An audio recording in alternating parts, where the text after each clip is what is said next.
మమ్మల్ని అయితే సజీవ లెక్కలో ఉంచావునైనా, దాన్ని బట్టి మీ బంగారు పాదాలకు స్తుతులు స్తోత్రాలనైనా. ఎంతవరకు నువ్వు ఉన్నావని, మా ఆరాధనను నువ్వు అంగీకరించావని నమ్ముచున్నాం. మా ప్రార్థనలకు జవాబు ఇస్తావని నమ్ముచున్నాం నాయన తండ్రి. అయ్యా, వాక్యం వింటుండగా వినగలిగిన చెవులు, గ్రహించుకునే మనసు మా అందరికీ దయచేయండి నాయన. ఇక్కడ నీ పరిశుద్ధాత్మ సంచారం దయచేయమని ప్రభువైన యేసు క్రీస్తు నామములో అడిగి వేడుకుంటున్నాను తండ్రి, ఆమేన్. దయచేసి అందరం కూర్చుందామండి.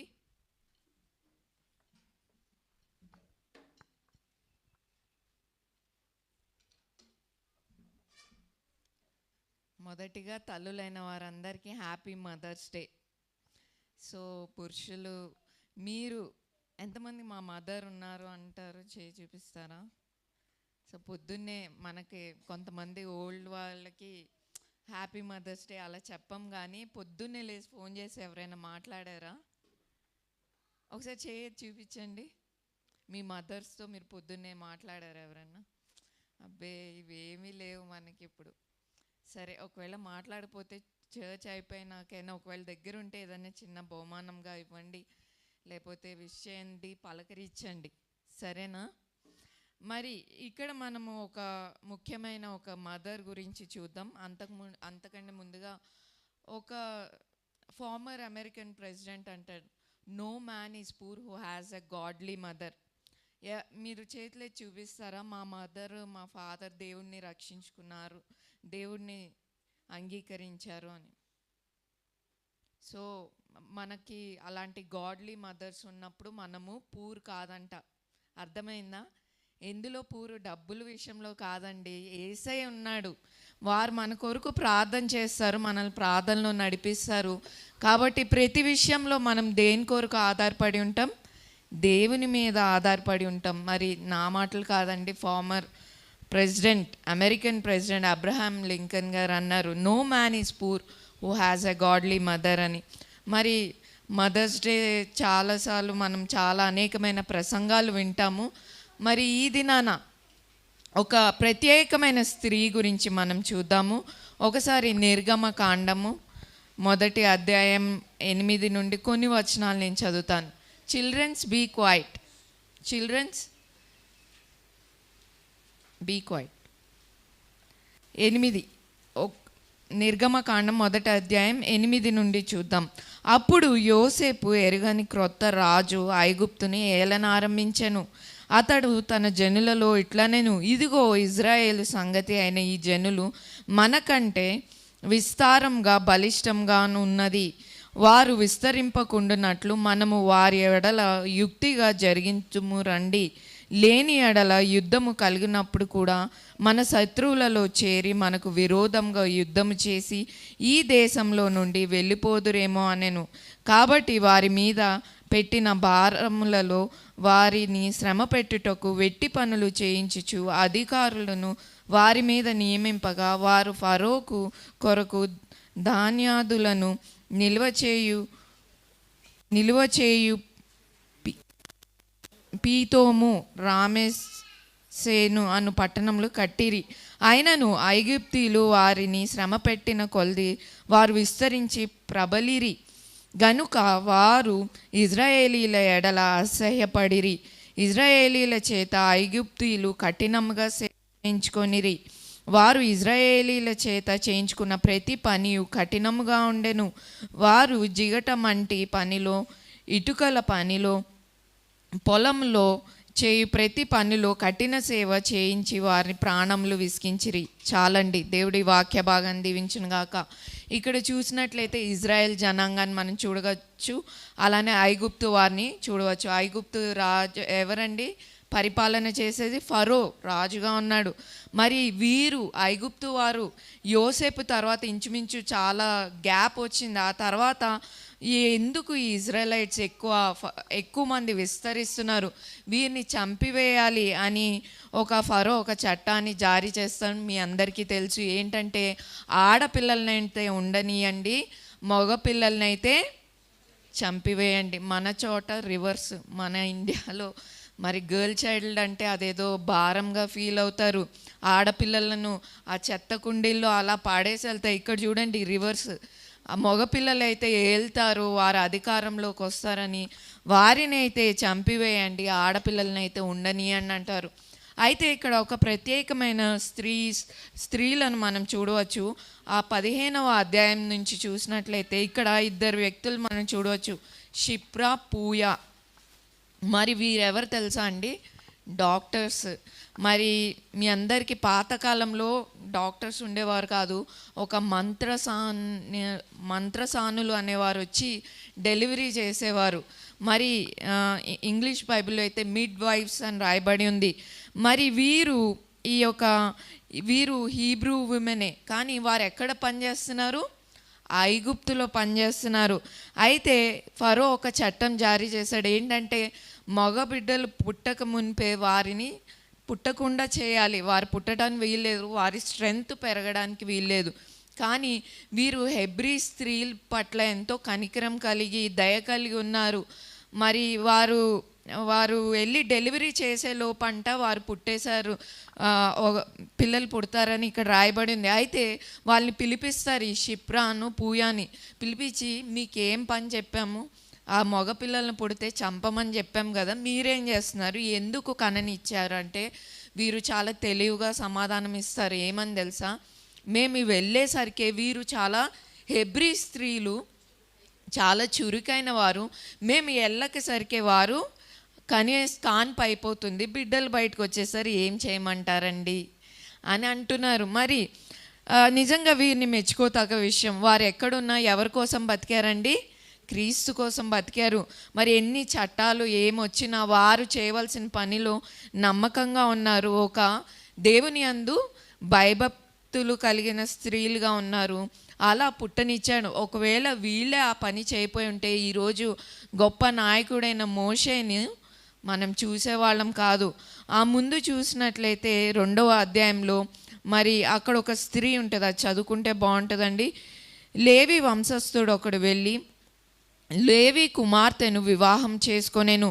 ఆ స్త్రీ గర్భవతి అయి కుమారుని కని వాడు సుందరుడై ఉండుట చూచి 3 నెలలు వానిని దాచెను. ఎవరైనా పేరు చెప్తారా? ఆ స్త్రీ యోకోబేద్. అందరు చెప్పండి, యోకోబేద్. మరి బైబిల్లో యోకోబేద్ పేరు రాయలేదా? ఎక్కడ రాయబడి ఉందో చెప్తారా? బైబిల్ క్విజ్ అండి, బైబిలే తెలీదు, మళ్ళీ క్విజ్ ఎందుకు అక్క అంటారా? చెప్పండి ఎక్కడుందో. ఆమె పేరు రాయబడి ఉంది. ఎంతమంది అంటారు ఆమె పేరు రాయబడి ఉందని? చూడండి, వీరైతే సూపర్ అసలు. మీరు ఆమె పేరు రాయబడి ఉందండి. ఎక్కడ?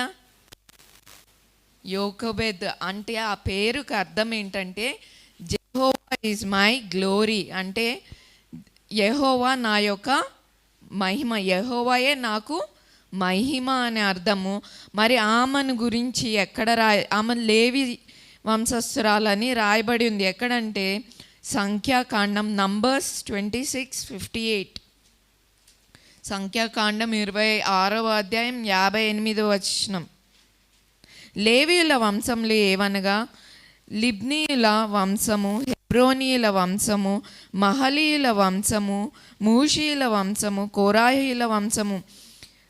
59 చూడండి. కాహాతు అమ్రామ్ను కనెను. అమ్రాము భార్య పేరే యోకబేదు. ఆమె లేవి కుమార్తె. ఐగుప్తులే ఆమె లేవికి పుట్టెను. ఆమె అమ్రాము వలన అహరోను, మోషే వీరి సహోదరి అగు మిరియామ్ను కనెను. మరి యోకోబేద్ అంటే జెహోవా ఇస్ మై గ్లోరీ, దేవుడే నా మహిమ అని అర్థం. అయితే ఇక్కడ లేవి స్త్రీ గర్భవతి అయి 3 నెలలు దాచిపెట్టింది. గవర్నమెంట్ ఒక చట్టం జారీ చేసింది. మరి ఆ చట్టానికి వారు లోబడ్డారా? లోబడలేదు. వారు ఎక్కడ దాచిపెట్టారు?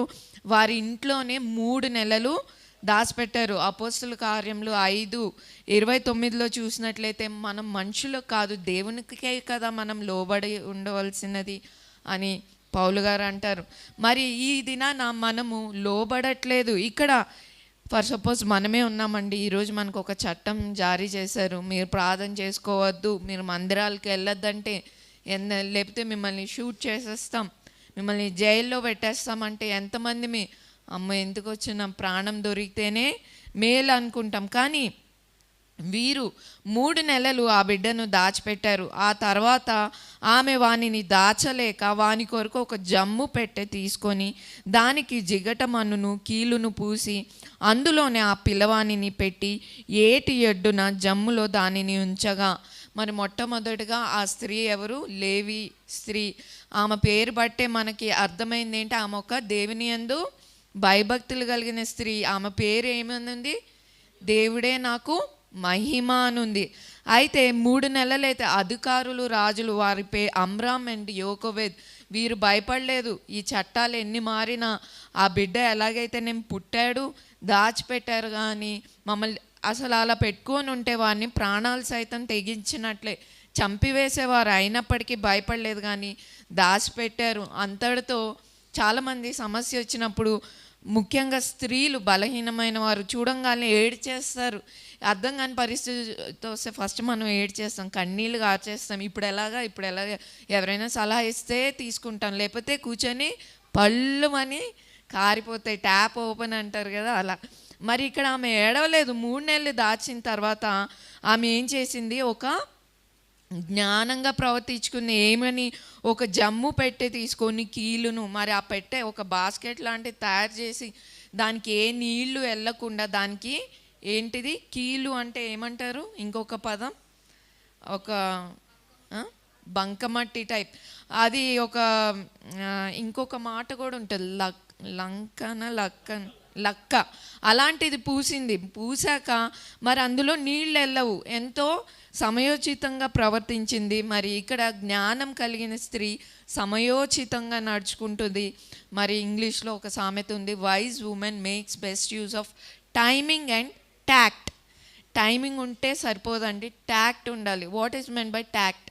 స్కిల్ఫుల్నెస్, నైపుణ్యత. మరి ఒక జ్ఞానం కలిగిన స్త్రీ ఒక నైపుణ్యత కలిగి ఒక సమయోచితంగా ప్రవర్తిస్తుంది. సమస్య వచ్చినప్పుడు అక్కడ ఆగిపోదు, కానీ ఏం చేయాలని సరిగ్గా ప్లాన్ చేస్తుంది. అదే ఇక్కడ మనం చూడవచ్చు. ఈ యోకోబెద్ ఒక జమ్ము పెట్టి కీలును పూసి వదిలింది. మరి ఆ కాలువలో వదిలింది. మరి వారు ఊరికే గాల్లో దీపం పెట్టి దేవుడా అన్నారా? కాదు, ఒక ప్లాన్, ప్రోగ్రామ్ వారికి ఉందండి. ఎందుకంటే ఇక్కడ చూస్తే మనకు అర్థమవుతుంది. వారి సిస్టర్ ఎవరండి? మోషే యొక్క సిస్టర్ మిరియాము. బహుశా వారు ఇద్దరు మాట్లాడుకున్నట్టున్నారు. ఎవరు? యోకోబెదను మిరియాము మాట్లాడుకొని తయారు చేసి ఆమె వదిలిన తర్వాత ఆమె ఆ పెట్టె ఆ కాలువలో ఎలా వెళ్తుందని ఎవరు చూస్తూ ఉన్నారు? వేచి మిరియాం చూస్తూ ఉంది. అయితే కానీ వెంటనే ఫరో కరెక్ట్గా, వారికి ఎలా తెలుసు ఫరో కుమార్తె అక్కడికి వచ్చి స్నానం చేయడానికి ఆ కాలువకి వస్తుందని? వారికి తెలుసు. రోజు వారు గమనిస్తారు. ఆమె ఏ టైంకి వస్తుందో ఆ టైంకే వదిలారు. కానీ ఎంత వదిలినా నిజంగా ఎంత గుండె ధైర్యం కావాలి కదండి. అది ఆ బాధ తల్లి వారికే తెలుస్తుంది. నిజంగా తల్లి గురించి డిఫైన్ చేయాలంటే ఎవరు బాగా డిఫైన్ చేస్తారు? తల్లే డిఫైన్ చేయగలుగుతుంది. ఎందుకంటే తల్లి పిల్లల్ని అంతగా పెంచిద్ది, అంతగా లాలన చేస్తుంది కదండి. మరి అంత మనము మన బిడ్డల్ని, ఫస్ట్ సపోజ్ ఆమె ప్లేస్లో మీ బిడ్డను వదిలేయమంటే కొంతసేపు వదలడానికి కూడా మనకి ఇంకా కొంతమంది తల్లి అయితే కళ్ళు తిరిగి పడిపోతారు. ఇంకా నా బిడ్డ కానీ నాకు చాలాసార్లు జరిగిందండి. ఒకసారి చిన్న సంఘటన, ఒక గృహప్రవేశానికి వెళ్ళాం. అందరం కూర్చున్నాం, బ్రదర్, నేను, పిల్లలు అందరం కూర్చొని ఉన్నాం. ఈ కింగ్ చాలా అల్లరితనము. మేము అందరూ కనిపించారు, బాగానే ఉన్నాం, ప్రేయర్ జరిగింది, భోజనాలయ్యా, అలా కూర్చొని ఉన్నాం. పిల్లలతో పాటు గదిలో ఆడుకుంటున్నాడు అనుకున్నాను నేను. ఎతికితే అదేమో పెద్ద ఇల్లు, గృహప్రవేశం, ఒక 5-6 గదులు ఉన్నాయి. అన్నీ ఎతికితే ఎక్కడ దొరకలేదు. మెయిన్ డోర్ తెరిచింది. ఇంకా నాకు కాసేపు అయితే ఇంకా నాకు కళ్ళు బయర్లుగా అమ్మేసేలాగుంది. వీడు కనపడలేదు, అయిపోయింది, వాడు మారి పడిపోయాడు అనుకున్నా. వాడు లిటరలీ ఎక్కడ దాక్కున్నాడంటే కిచెన్లో, బాల్కనీలో ఏదో గ్యాస్ది సమ్ ఖాళీ ప్లేస్ ఉంచారు, అక్కడ చిన్న సందులా ఉంది, అందులో దాక్కొని ఉన్నాడు. తర్వాత ఎప్పటికో వచ్చి మమ్మీ అన్నాడు. నాకు అసలు మాటలు లేవు, అంత భయం వేసింది.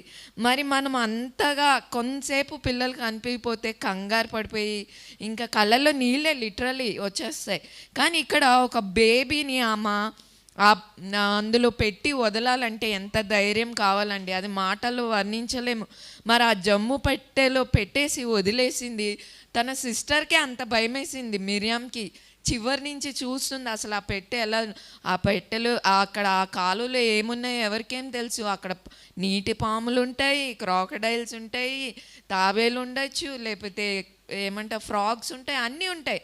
మరి వారు ఎంత విశ్వాసంతో వదిలారు అంటే, మరి మీరు హెబ్రీ పత్రిక 11వ అధ్యాయం 23వ వచనం ఎవరైనా చదవండి. మరి విశ్వాసం వీరుల్లో వీరి పేరు లిఖించారండి.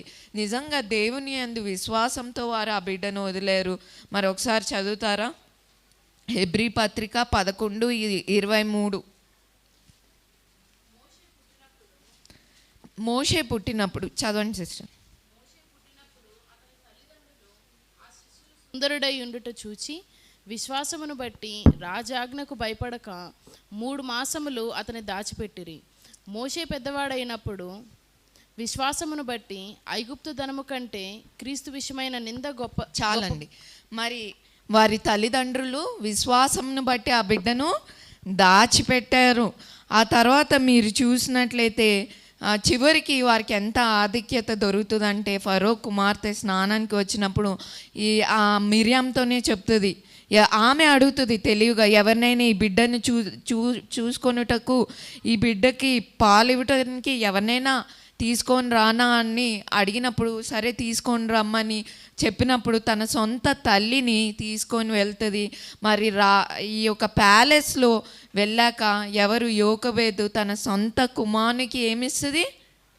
పాలిస్తుంది. ఎంత గొప్ప విషయం కదండి.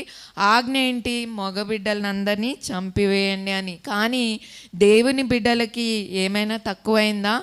ఇంకా ఆమె అయితే ఆమె చిన్న గుడిసెలో అలాంటి ప్లేస్లో ఉందేమో, తను ఎక్కడ పాలిస్తూ అక్కడ ఇంకా అంతేకాదు పాలిస్తూ మరి వారికి ఏమి ఇచ్చారు? కొంత ధనాన్ని కూడా ఇచ్చారు. మరి ఈ బిడ్డని చూసుకుంటకు పాలిచ్చుటకు కొంత ఫీ పే చేశారు. నిజంగా ఈమె జ్ఞానవంతురాలా కాదా? నిజంగా చాలా జ్ఞానము అండ్ నైపుణ్యత కలిగిన స్త్రీ, అంతే చాలా తెలివైన స్త్రీగా మనం చూడగలుగుతాం. మరి యోకోబేద్ నుండి మీరు నేర్చుకున్న 3 విషయాలు చెప్తారా? మొదటిగా విశ్వాసము, విశ్వాస వీరుల్లో వారి పేరు లిఖింపబడింది.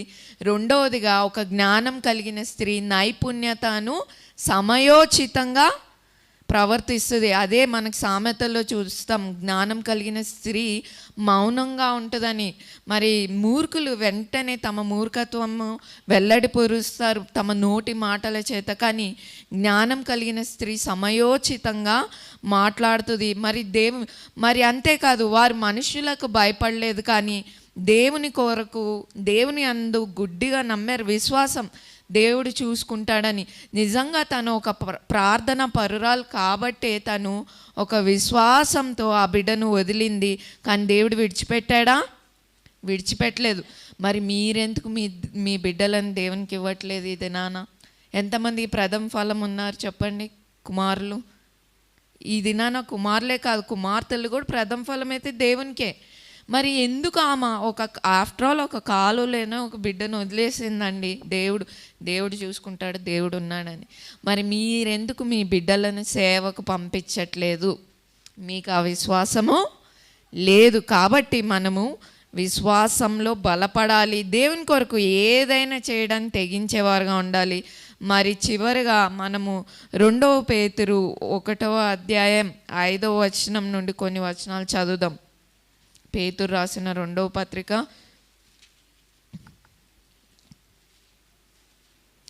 నేను చదువుతానండి, వినండి. ఆ హేతువు చేతనే మీ మట్టుకు మీరును పూర్ణ జాగ్రత్త గలవారై మీ విశ్వాసమునందు సద్గుణం నందు జ్ఞానము నుండు ఆశా నిగ్రహమందు సహనం నందు భక్తి అందు సహోదర ప్రేమ యందు దయను అమర్చుకొనుడి. ఇవన్నీ ఈరోజు మీరు ఈ విశ్వాసంలో ఎదగాలంటే మనకు కావాల్సింది ఏంటి? విశ్వాసము, సద్గుణము, ఆశా నిగ్రహము, సహనము, భక్తి అందు దయను. ఇవన్నీ కావాలంటే మొదటిగా మనకు కావాల్సిన ఫస్ట్ స్టెప్ ఏంటి? విశ్వాసము. కాబట్టి ఇది నా యోకోబేద్ వలె నన్ను చేయి నాయనా అని అడుగుదాం.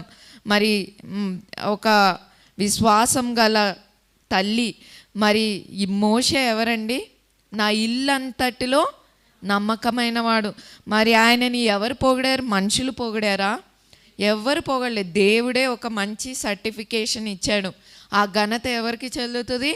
తల్లి యొక్క ప్రార్థన. మరి ఊరికే బిడ్డలు గొప్పవారు అవ్వరు, కానీ దాని వెనక ఎవరి ప్రార్థన? తల్లిదండ్రుల ప్రార్థన అనేది ఎంతో ముఖ్యము. మరి అంత గొప్ప నా ఇల్లంతట్లో నమ్మకమైన వాడు మోషే అనుటకు అన్న రీతిగా తన చిన్నప్పటి నుంచి తను ఒక ప్రార్థన పర్రాలుగా ఉంది, విశ్వాసురాలుగా ఉంది. కాబట్టి ఇది తల్లులైన మనకి అటువంటి ప్రార్థన ఉందా?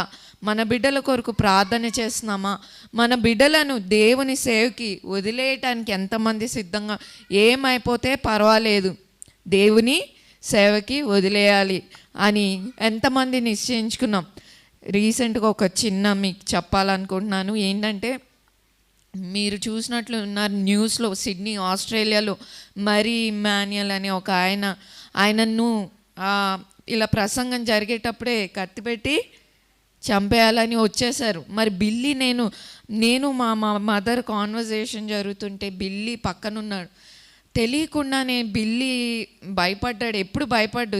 వాడు సేవకే, 3 బిడ్డలు సేవకే అనుకున్నాం. కానీ no mummy, they are killing, I don't want be a pastor అంటే నేను అన్న, even they try to kill but he's alive now అని చెప్పాను. హీ డిడ్ంట్ డై నాన్న, హీఈస్ అలైవ్ నౌ అని చెప్పినప్పుడు first I don't want to be a pastor because they are killing, how can I be అన్నాడు. వెంటనే నాకు భయం వేసింది. ఎందుకు? చిన్నప్పటి నుండి కోరుకున్నాడు తల్లి గర్భంలో. నేను అవ్వనంటే నేను ఆ స్పిరిట్ని గద్దించాను, ఏసునామములో పో, ఎందుకు నా బిడ్డలో అలాంటి భయాన్ని కలిగిస్తా అంటే 2 మినిట్స్లో ఒక ½ అవర్లో సెట్ అయ్యాడు. ఆ తర్వాత మళ్ళీ కొద్ది రోజులాగా, Billy do you want be a pastor అంటే ఎస్ మమ్మీ అన్నాడు. But what if they kill you అంటే no, Jesus daddy is with me, nobody will kill me అన్నాడు. అది చాలా సంతోషం వేసింది. మరి మా 3 బిడ్డలు దేవుని సేవ, ఆడపిల్లని కాదు మగబిడ్డని కాదు, 3 దేవునికి ప్రాణాలు సైతం తెగించడానికి సిద్ధమే. మరి ఆమె ఇచ్చేసింది దేవునికి. కాలువలో ఎటుపోతే పోయాడు, పోండి, దేవుడు చూసుకుంటాడు. మరి అటువంటి విశ్వాసం మనం కూడా స్త్రీలైన దేవుని కొరకు, మన కొరకు కాదు, దేవుని రాజ్యం కట్టే విషయంలో మరి అటువంటి వారుగా మనం ఉండాలి. కాబట్టి ఒకసారి లేచి నిలబడదామా, ప్రార్థన చేసుకుందాం.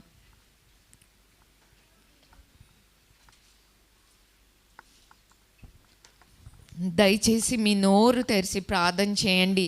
ఒకవేళ నువ్వు ఈ దినాన తల్లివైతే ఎంత సమయం నీ బిడ్డల కొరకు ప్రార్థిస్తున్నావు? కేవలం తల్లిల బాధ్యతే కాదండి, తండ్రులు కూడా మీ బిడ్డల కొరకు ఎంతగా ప్రార్థిస్తున్నారు. ఊరికే బిడ్డలు గొప్పవారు అవరు, కానీ తల్లిదండ్రుల ప్రార్థన ఎంతో ముఖ్యమైంది. మనం హెబ్రీ పత్రిక 11:23లో చూసాం. మరి వారి యొక్క పేరెంట్స్ యొక్క విశ్వాసాన్ని బట్టి మోషేను 3 నెలలు అధికారుల చేతిలో నుండి దాచారు. కేవలం అది తల్లి బాధ్యతే కాదు, తల్లి తండ్రి ఇద్దరి బాధ్యత. మరి తల్లిదండ్రులమైన మనము ప్రార్థన, విశ్వాసం అనేది ఎంతో ముఖ్యం. ఒకవేళ నువ్వు తల్లి కాకపోతే, నీకు వివాహం అయ్యాక నువ్వు తల్లి అవుతావు ఎలాగైనా. మరి ఇప్పటి నుండే ఒక మాదిరిగా మనం నడుచుకోవటానికి, దేవా నాకు అటువంటి జ్ఞానాన్ని దయచేయమని అడుగుదాం. మరి మా బిడ్డలు గొప్పవారై నీ నామాన్ని మహింపరచాలి ప్రభా. నీ యందు విశ్వాసంతో ఎలా అయితే నీ శిష్యులు నీ కొరకు హతసాక్షులయ్యారు, అయా మా బిడ్డలు కూడా ప్రభా నీ కొరకు దేన్నైనా తెగించాలనైనా. అయా ఎలా అయితే యోకోబేదునైనా ఆ యొక్క పెట్టెను వదిలేసిందైనా కాలువలో, నా ప్రభువు చూసుకుంటాడు, ఇంకేమైనా సరే అని దేవుడు చూసుకుంటాడని నీ చేతుల్లోకి అప్పగించేశారు నాయన. అయ్యా అటువంటి విశ్వాసాన్ని మాకు దయచేయండి నాయన. ఎలా అయితే జ్ఞానం కలిగిన స్త్రీ నైపుణ్యత సమయోచితంగా ప్రవర్తిస్తుందో, సమస్య వచ్చినప్పుడు కూర్చొని ఏడవదు, కానీ అయ్యా నీవిచ్చిన జ్ఞానంతో ముందుకి దూసుకు వెళ్తుంది నాయన. అటువంటి జ్ఞానం మాకు స్త్రీలైన మాకు దయచేయండి నాయన తండ్రి. అయ్యా మా చేతి పనులను ఆశీర్వదించండి, బలపరచండి నాయన తండ్రి. జ్ఞానం కలిగిన స్త్రీ వ్యాపారం చేయనన్నానైనా అయ్యా అనేక రంగాల్లో ప్రభా స్త్రీలైన మేమునైనా అయ్యా నీ నామానికి మహిమ తెచ్చేవారుగా ఉంటాను సహాయం దయచేయండి. ముఖ్యంగా మా బిడ్డలను మీ యందు భయభక్తులు కలిగి పెంచుటకు కృప చూపించండి నాయన. విత్తిన వాక్యాన్ని ముద్రింపజేయమని ప్రభువైన యేసుక్రీస్తు నామములో అడిగి వేడుకున్నాను తండ్రి. ఆమేన్ ఆమేన్ ఆమేన్. దయచేసి అందరం